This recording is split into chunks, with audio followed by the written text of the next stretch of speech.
তাই অনন্ত পৃথিবীতে যখন সেই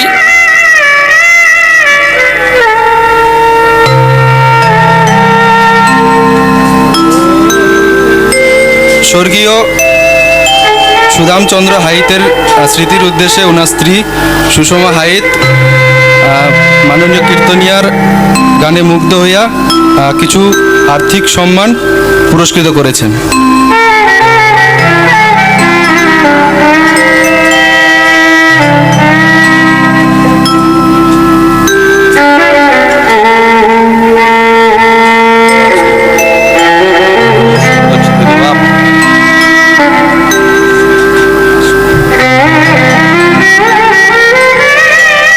মানব চিত্তে দর্শন করলেন ছোট্ট ছেলে রাম বেরিয়ে গেলেন বনের ভেতরে,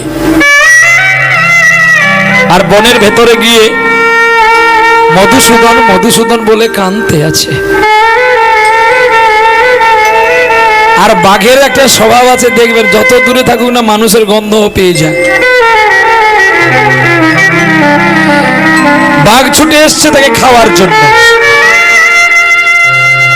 গর্জন করছে। রাম বাঘটাকে বলছে আমাকে তো খাবি, একটু দাঁড়া, আমার দাদাকে কোন জায়গায় মেরেছি আমাকে একটু সেই জায়গায় নিয়ে চল না, নিশ্চয়ই আমার দাদার পদচিহ্ন পড়ে আছে। রাজা ভরত 14টা বছর করেছিল রে, আমি তো সৌভাগ্য হবে না, একটু নিয়ে চল না আমাকে, একটু নিয়ে চল। আরে যেই বনের হিংস্র বাঘ তাকে খাওয়ার জন্য ছুটে এলো, রামের চোখে জল দেখে কে যেন বাঘের মুখটা বন্ধ করে দিল।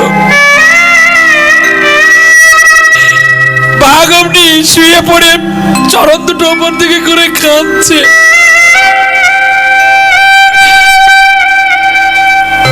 রাম গিয়ে বাঘের চোখের জল মুছে বলছে তুই কেন কাঁদবি রে, আমার দাদা হারিয়েছে। আমি কাঁদবো, তুই কেন কাঁদবি? পথ বলে দাও তুমি, কোন পথে পাই গো আমি, কোনখানে গেলে আমি তার দেখা পাই, দাও বলে না, দাও বলে না গো, দাও বলে না, দাও বলে না, পথ বলে দাও,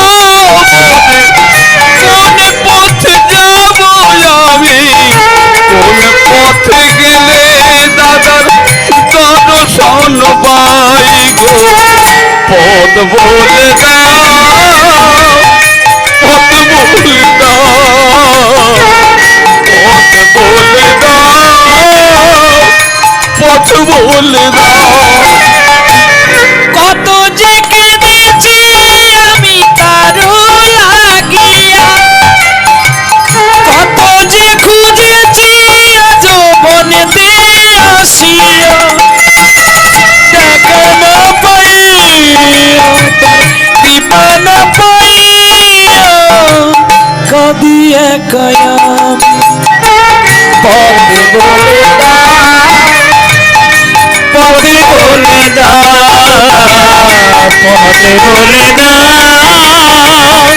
পথ বলে দাও, পথ বলে দাও তুমি, কোন পথে যাই আমি, কোনখানে গেলে আমি দাদার দেখা পাই, দাও বলে দাও, পথ বলে দাও,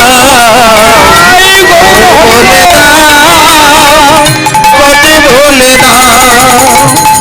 চোখের জলে বুক ভাসালো গো। আর যার চোখের জলে আক্রান্ত হয়ে উঠলেন গোবিন্দ। কিন্তু গোবিন্দ বলছে, দেখি তুমি আমাকে আর কত ডাকো। তবে রে, তুই যখন আমার সঙ্গে কথা বললি না, এই পাথরে মাথা ঠুকে ঠুকে আমার দাদা যখন চলে গেছে, এবারে আমি এখানেই প্রাণ ত্যাগ করি। এই বলে যখন রাম পাথরে মাথা ঠুকতে শুরু করলো, রক্ত রাঙা হয়ে গেছে। ওকে দৈবানি বলছে, রাম কি আমাকে ডাকছো? আমি তোর দাদা মধুসূদন। দাদা? রক্তে সারা মুখমণ্ডলী, রক্তে রাঙা হয়ে গেছে তার বদন। আর সেই বদনে রক্ত রাঙা দেখে পাগল হয়ে উঠেছে তার দেহ। কেড়ে নিয়েছে তার মন, কেড়ে নিয়েছে তার প্রাণ, কেড়ে নিয়েছে তার ভক্তি। দাদা যেই বলে উঠেছে, আকুলে উঠেছে তার পরাণ। তুমি কোথায়? আমি তোমাকে দেখতে পাচ্ছি না। দাদা, দাদা, দেখা দে, দেখা দে, দেখা দে, দেখা দে, দেখা দে, দেখা দে, দেখা দে।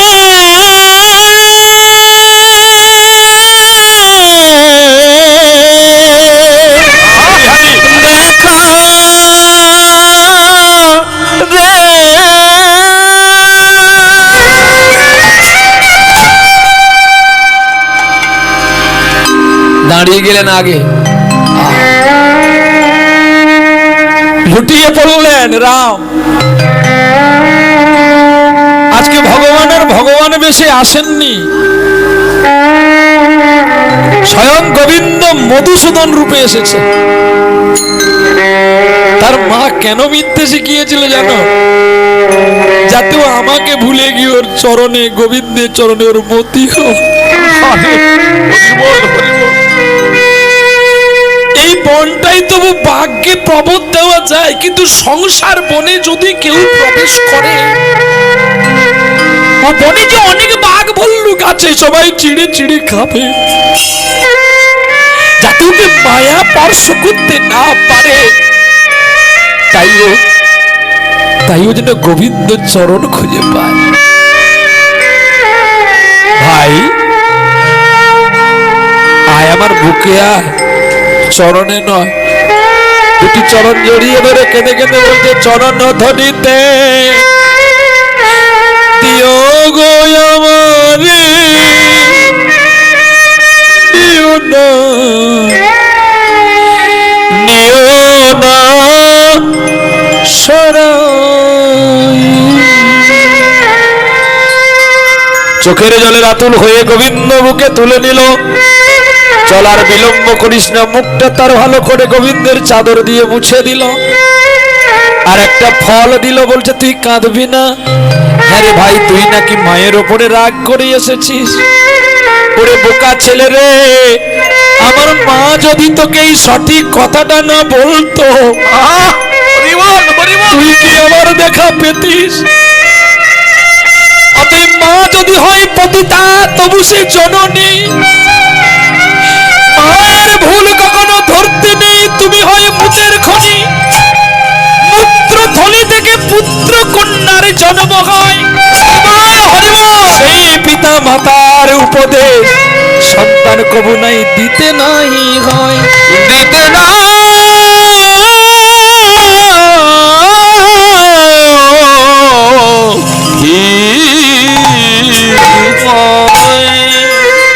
পিতা যত মাতা লোক, তবু তোমার বাবা মার নিন্দা কোনোদিন করতে নেই। শোনা, স্কুল থেকে গিয়ে, পাঠশালা থেকে গিয়ে তুমি মাকে ভালোবাসবে। আর শোনো, কাউকে কিছু বলবে না আমার সঙ্গে যে তোমার দেখাটা হয়েছে। দাদা তুই আমাকে প্রতিদিন পার করে দিবি তো? হ্যাঁ, আমি প্রতিদিন পার করে দেব। দাদার সঙ্গে দেখা করে বন পার করে দিয়েছে মধুসূদন রামকে। আর রাম যখন স্কুলে গিয়ে দেখে না গুরুদেবের মা মারা গেছে, সৎ কাজ হয়ে গেছে, সবাই ছাত্রকে জিজ্ঞাসা করছে কে কি দিবি বল, আমার মায়ের শ্রাদ্ধতে কি দিবি বল, এই গোবিন্দ তুই কি দিবি রে, আরে তুই কি দিবি, এ চাল দেবে, হেমন্ত তুই কি দিবি রে, ডাল, বি ভালো, ছেলেটা ভালো। এ কাকা, হ্যাঁ বাবা, তুমি কি দেবে বাবা? আমি পোস্ত যা লাগবে দেবো। বেশ ভালো ছেলে। হ্যাঁ। এ গোপালের বাপ, হ্যাঁ দাদা, তুই কি দিবি বাবা? আমি যত লবণ লাগবে সবটাই দিই। তুই তো অনেক ছেলে। দামি জিনিস দিবি রে, বেশ ভালো। এ মুক্তি তুই কি দিবি? তেল। শম্ভু তুই কি দিবি? পাতা। শাম কি দিবি?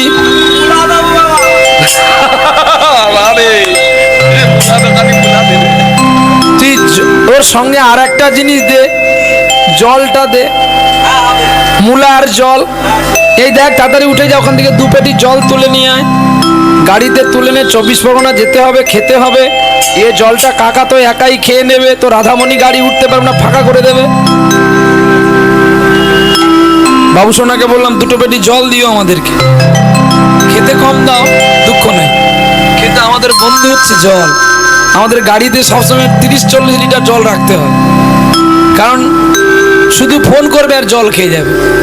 আমি মরি আমার জ্বালায়, সে মরে তার শাশুড়ির জ্বালায়। এমন বাজে ছেলে আমি যদি জানতাম একে দলে রাখতাম না। আজকে আর বলবো না, ইউটিউবে সার্চ করে নেবে শ্বাস উড়ি।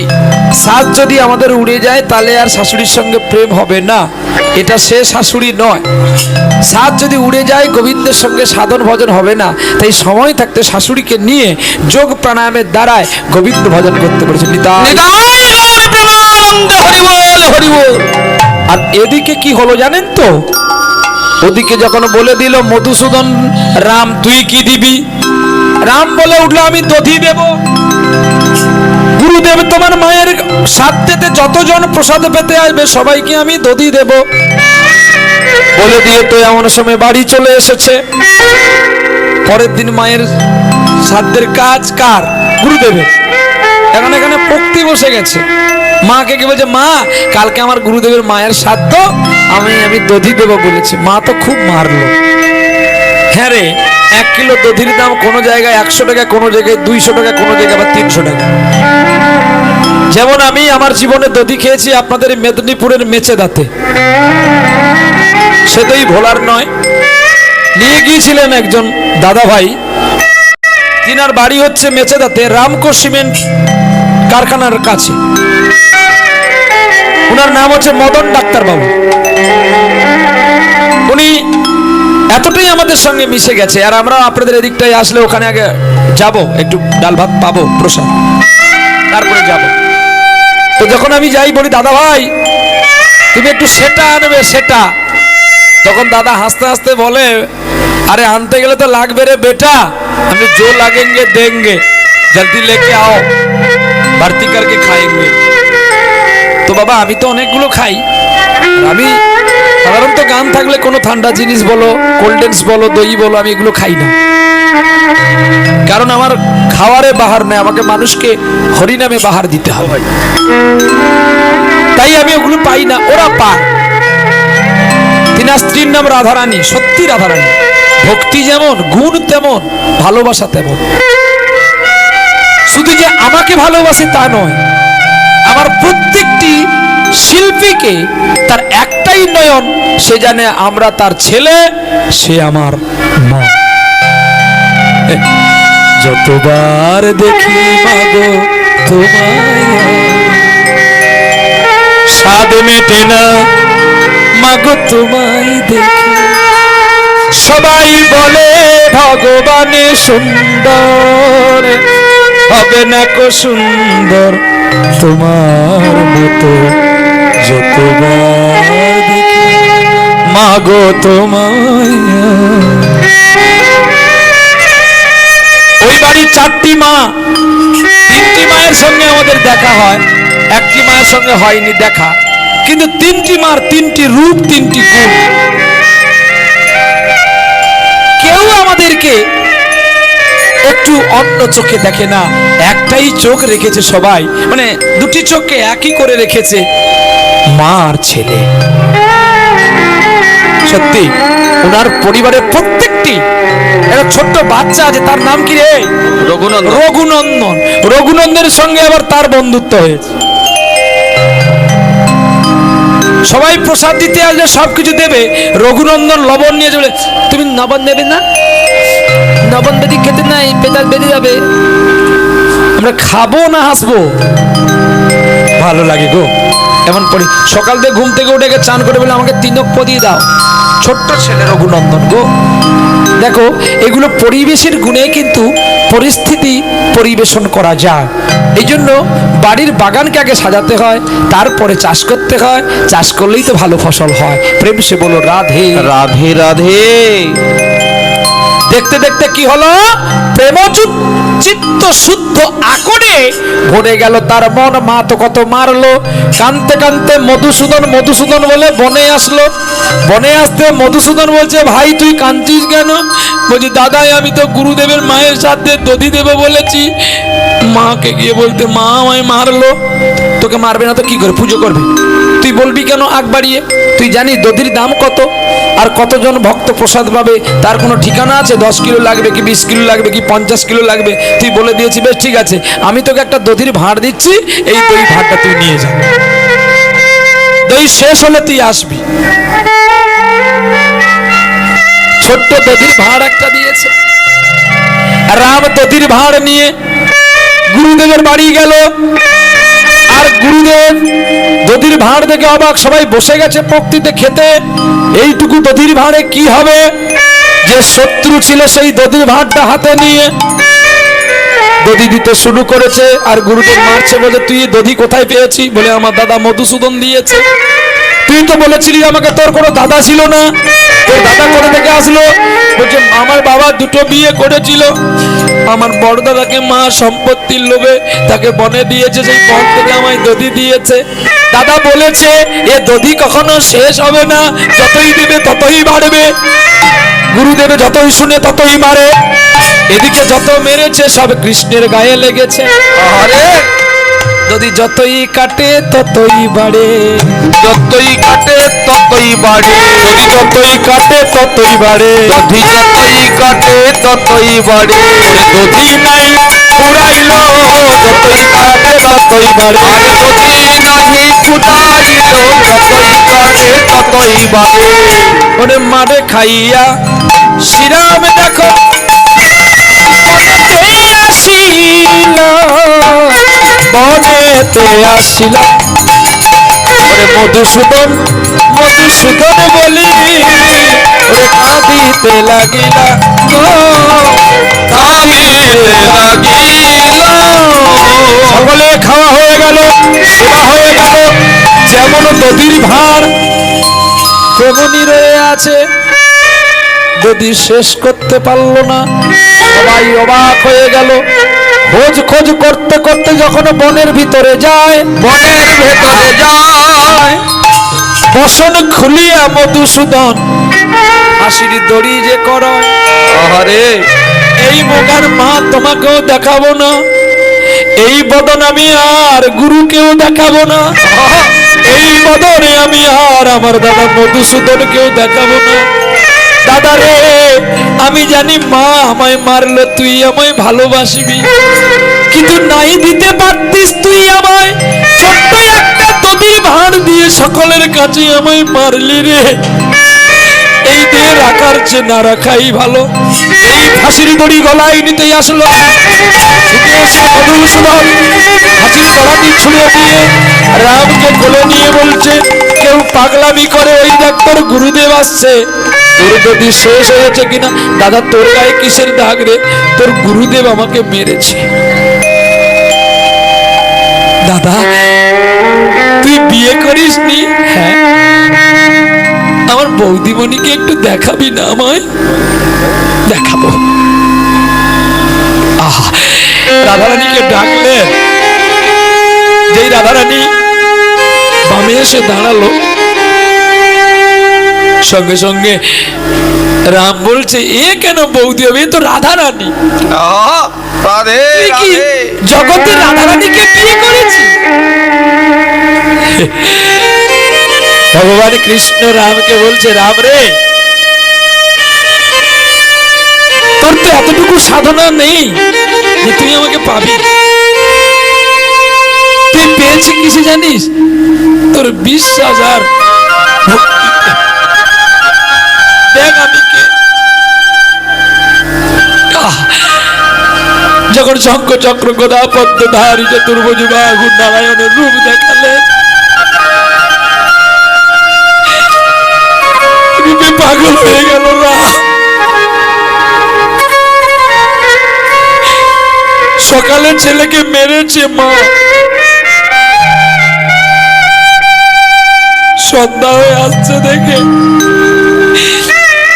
ছেলে বাড়িতে যাচ্ছে না দেখে প্রতিটি মায়ের প্রাণ কাঁদে।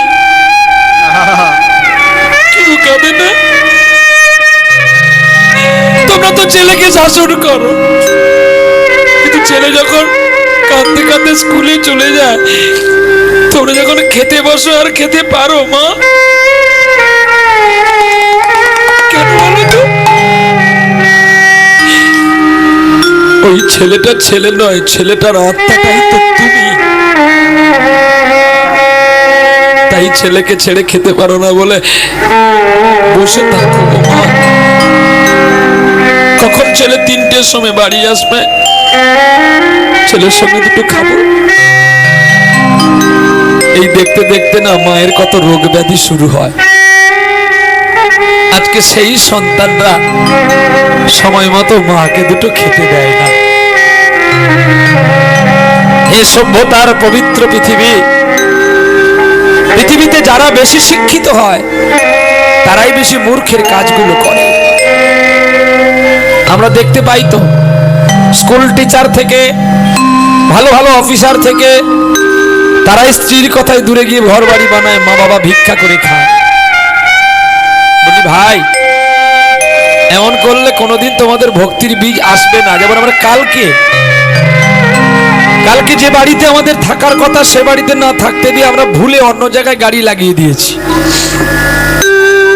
সেই বাড়ির 4টি মা বেরিয়ে এসে বলছে, বাবা ঠাকুর, তুমি তো আমাদের এখানে অনেক দিন ধরে গান গাইছো, আমরা কত করে তোমাকে দূরে দেখি আর টিভিতে দেখি।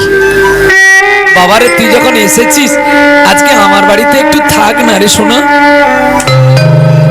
4টি মা মিলে এত কাঁদলো। আর আমি তো গাড়ি থেকে যখন নামি একটু কথা কম বলি, কারণ একটু ঘুমিয়ে থাকি তো, কোথায় তাকে কি বলে ফেলবো, একটু নীরব হয়ে থাকি। ও তখন বলছে, দাদা এই ঘুম থেকে উঠেছে গো মা।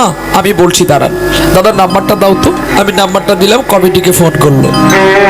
কারণ কেন কমিটিকে ফোন করলো না, যে কমিটি আমাদের আহ্বান করেছে তিনি কোথায় রাখবে না রাখবে এটা তিনার ব্যাপার। তিনি যদি আমাদের ভাঙা ঘরেও রাখে আমাদের কোনো দুঃখ নেই। আমাদের যখন এই বাড়ি থেকে বায়না করে বুকিং করেছিল, আমাদের বলেছিল, বাবা তোমাদের কি কি খাওয়ার আইটেম আছে একটু আমাকে বলে দাও না। এই কথাটা কেন বলেছি জানেন? অনেক কীর্তনিয়া এসেও এমন করে মালিকগুলোকে জ্বালাতন যন্ত্রণা দিয়েছে। তাই তিনি আমাকে বলেছেন, আমি এক কথাই বলেছি, বাবা তুমি এক কাজ করবে। আমাকে প্রথমে মা ফোন করেছিল, আমি বলছি, মা গো আমাকে যদি খেতে দাও একটু বাড়ির মুড়ি আর একটু কাঁচা লঙ্কা, আর কিছু দিতে হবে না। আর যদি তোমরা আমাকে খাওয়াতে চাও, দুপুরবেলা গানের শেষে শুধু আলু সেদ্ধ আর একটু অন্ন করে দিও, তবে নিরেম বাসনে যেন একটু গরম গরম হয়, নালে আমার গলাটা পড়ে যায়। আর কিচ্ছু করতে হবে না মা। পরে তো খাওয়াবি, তোদের চরণে আমাকে ঠাঁই দিবি কিনা আগে আমি যাই, তারপর না খাওয়াবি। মা ঠাকুরানী চলে গেছে আমার জন্য খাবার বানাতে। সন্তানের যন্ত্রণা যদি মা বুঝতে পারে, তাহলে আমরা জগতে কেন মায়ের যন্ত্রণাটা বুঝতে পারলাম না? হরি বল, হরি বল। একটি সন্তানকে জন্ম দিতে গিয়ে মা কত গর্ভ যন্ত্রণা পেয়েছে। 84 লক্ষ জনি ভ্রমণে করি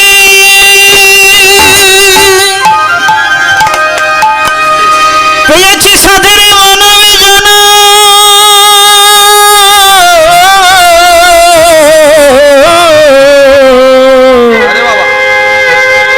যদি নয় মনে সাধের মানবে জন্মে হরি কথা কৃষ্ণ কথা নাকি বলি, আমাদের জন্মে কেন বিথ চলে যা। তাই বলি ওরে মা,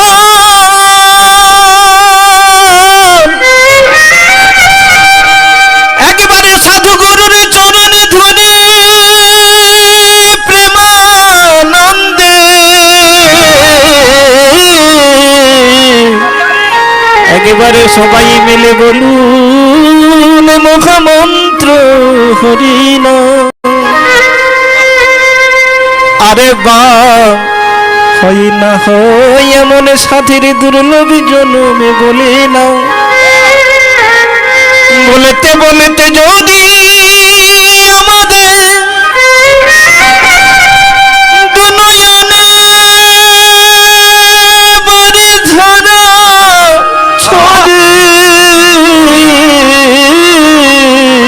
খানাটা কেমন চাই, তাহলে আমাদের সাথীর মানবী জন সফল হয়ে যান। তাই গৌর হরিব। তুমি তো সকলকে বললে বাবা, আর তুমি যদি না আসো তুমি আর জানতে বাঁচবে নাই। হরিব হরিব রাধে। তোমাকে রেখে রেখে আমি গুমরে গুমরে মারবো, আর তোমার সুরে আমি নয়ন জলে ভাসবো। এই কৃপায় একেবারে করো গো গো। নিতাই গৌর হরি বল। জগাই মাদাইর চরণ নিমাই ধরেছিল ভালো, চরণ না ধরলে ভাই রে জ্বলবে না তো আলো। ভক্তির চরণ শুদ্ধ হয় আর বাকি চরণ সব অসার। তাই যদি কৃষ্ণ ভজন করবি সোনা, ভক্তির চরণ পদ করো সার। ভক্তই আমার মাতা পিতা, ভক্তই আমার গুরু, ভক্তরা রেখেছে না যেন বাঞ্ছা সকলে পতরু। হরে কৃষ্ণ কৃষ্ণ কৃষ্ণ হরে হরে, হরে রাম হরে রাম, রাম রাম হরে হরে। মা চলে আসলো বনের ভিতরে, গুরুদেব আসলো খোঁজ করে করে বনের ভিতরে। দূর থেকে সকলে দর্শন করতে পারলো রাধা গোবিন্দের অপ্রাকৃতিক জ্যোতির্ময় চরণে পড়ে আছে নিজেরই ছেলে রাম। আমার হিয়ার মাঝে লুকিয়েছিলে, দেখতে আমি পাইনি তোমায়, দেখতে আমি পাইনি। ভগবানের চরণে লুটিয়ে পড়ে দেহখানি সমর্পণ করিল। দূর থেকে সকল দেবতা মণ্ডলী পুষ্প বৃষ্টি দিল। আনন্দে ভক্তের সঙ্গে ভগবানের মিলন হইল। মার গুরুদেব যখন ছুটে এসে দেখে পাথরে রাধা গোবিন্দ হয়ে গেছে, সচল থেকে অচল হয়ে গেছে। কিন্তু রামকে জিজ্ঞাসা করার পরে বলছে, মা এই দাদাকে তুমি বন্ধে তাড়িয়ে দিয়েছিলে না?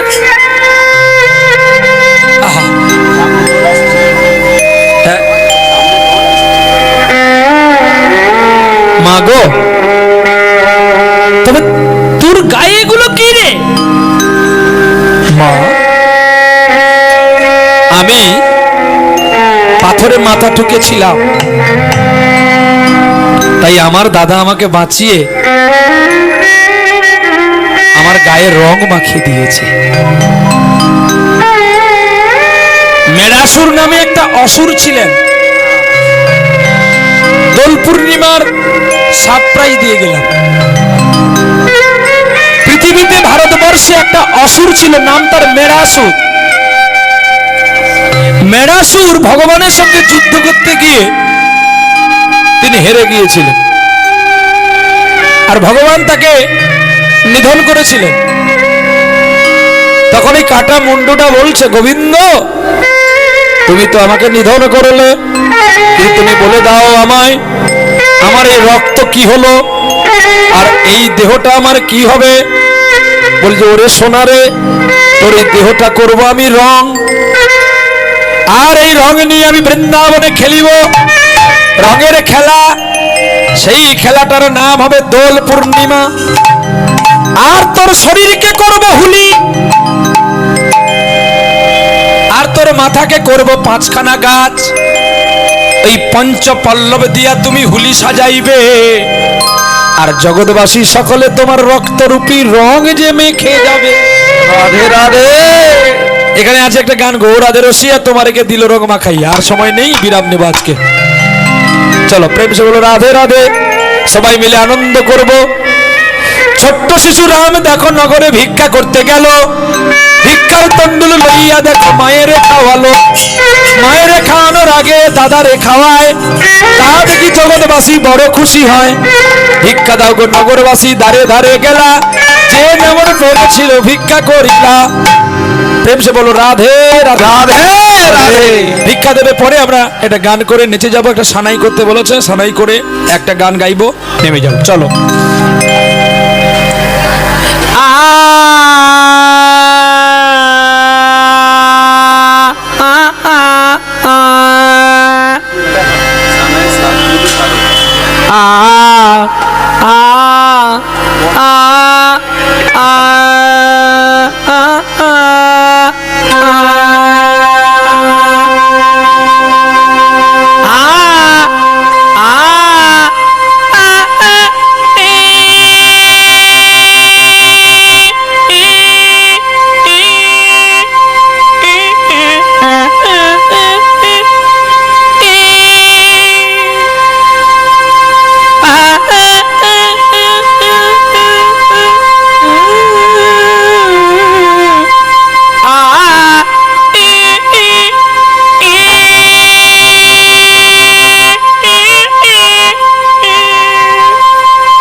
ক্যাসেট করবি 40,000 টাকা দিবি, নাহলে ক্যাসেট করতে দেবো না। কর কর, ভালো করে কর। না না না কর মা, এই কর। আমি মজা করবো না তোদের সঙ্গে, তো কার সঙ্গে করবো বল?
এসো আনন্দ নবগণ সং ভক্তাদি নয়না বিরাম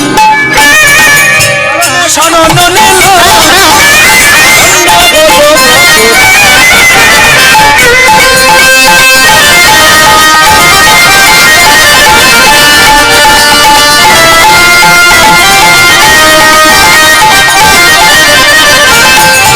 এসো আনন্দ নবগণ সং ভক্তাদি নয়না বিরাম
শ্যাম আবার সীতাপতি সুন্দর রাম আনন্দ নব ঘন শ্যাম হরে কৃষ্ণ নয়নাভিরাম তোমার চরণে শরণ নিলাম হরি বলধাম ব্রজধাম আরে ধন্য হলো ব্রজধাম ধন্য হলো ব্রজধাম প্রেম সে বলে রাধা রানী কি জয় আবার হবে তো দেখা এ দেখাই শেষ দেখা নয় তো দু চোখে তোমায় দেখি বোঝাতে পারিনি আজ হয়তো এ দেখাই শেষ দেখা নয় তো আবার হবে তো দেখা এ দেখাই শেষ দেখা নয় তো যাওয়ার বেলায় কেবলই মনে পড়ে গো